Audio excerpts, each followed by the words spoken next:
What's going on, everybody? Welcome back to the channel. As always, it's Gregor Outdoors. I know it's been a while. It's been a few weeks since the end of duck season and since we've actually made a video. With the weather here in California, if you haven't heard, we've been getting absolutely pounded with a bunch of rain, and it's been windy, and it's been absolutely miserable. It's been a nice couple weeks, taking some time off, hanging out with family. Kids are in sports, but we're getting back into the grind again. It's getting to be spring here in California. Like I said, we've been getting a lot of rain. Local reservoirs have filled up significantly. The local lake here has actually risen 55 feet over the course of the last 3 months from this rain, and it's only bound to get higher due to the snowpack that we've had here in the mountains of California. But today's video, we're going to be updating the DIY Kayak Battery Box that I made I think a couple of years ago now. I have used it religiously in my kayak for my graphs and stuff, and for charging batteries and charging my phone. But we're gonna make some upgrades from suggestions that you guys made to me in the comment sections, and we're also upgrading a battery today.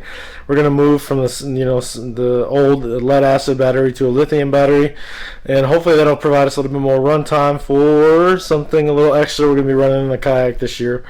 So stay tuned. Let's get into it. If you guys didn't see the first video, I will put it up in the screen right now, and I'll also link it down below in the description. Go check out that DIY battery box, see how I made it the first time, and we're going to get into showing you guys exactly what I made for upgrades into this thing, and we're going to do it here in real time so you guys can see.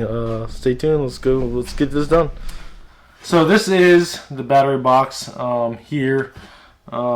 This is the old lead acid battery that we had in here. This wire right here is the main power wire coming from the battery box. There were a lot of suggestions that I should put a fuse in between in this wire in case there was some type of overload with the battery. It didn't end up frying whatever I had going, and we didn't end up pushing out too much voltage or whatever. Because this is, like I said, this is the main source of power to the switches and to the graphs and everything. So what we're gonna do is I got a 10 amp fuse holder. There is a fuse already in it. It came with it. I'll link that down below in the description. I got it off of Amazon. What we're gonna do is end up cutting this wire, strip it, cut this down a little bit, make it a little bit shorter. We're gonna get this spliced in, put some heat shrink on it, and that'll be the first step. And the other step that we're going to make as far as upgrades is putting a new battery in this, a new lithium battery. And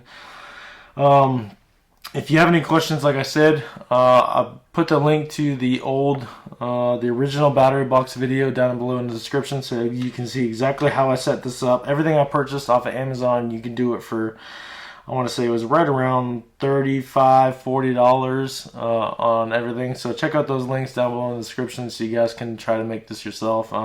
And I do recommend upgrade the battery, spend a little bit more money, use a lithium battery. That way you get a little more runtime out of it, especially you're going to be using some of the newer electronics like the Garmin EchoMap Ultra series or LiveScope or Active Target. You'll be able to run those electronics a little bit longer with the lithium batteries due to the amp hour requirements and that they're pushing out. So let's get this stripped, get this added in there, and we'll go from there. Stay tuned.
shrink on.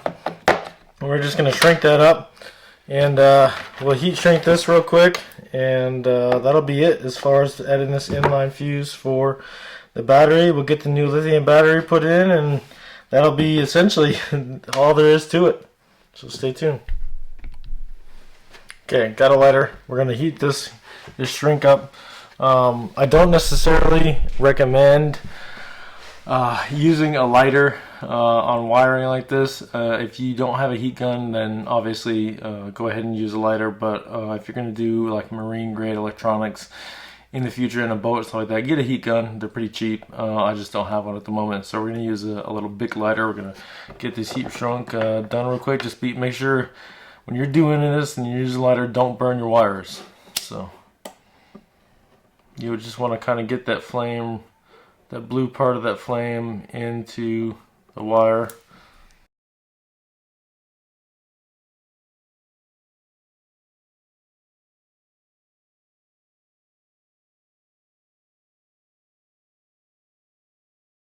So we got it all heat shrunk down.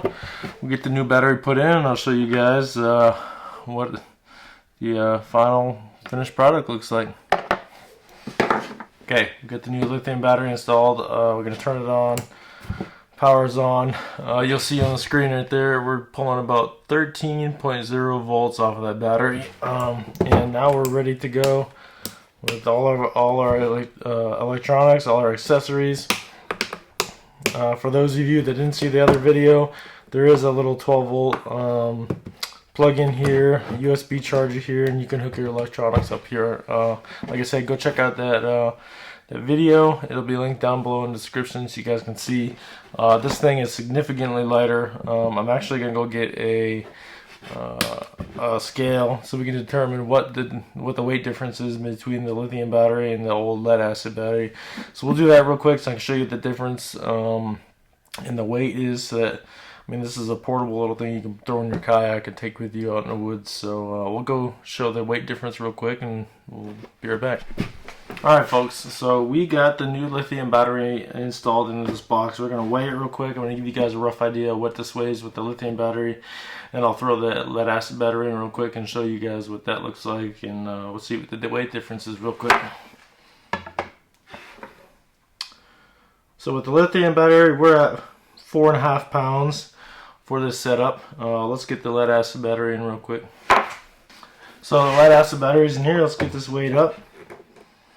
We're at 6.2 pounds, so we're about 1.5 pounds, just over 1.5 pounds difference between the two batteries, which, I mean, it's not a huge difference, but if you're having to carry this in for whatever reason into the woods, or if you're carrying it on a kayak trip, I mean, any bit of difference in weight distribution is going to be crucial. So big 1.5 pound difference.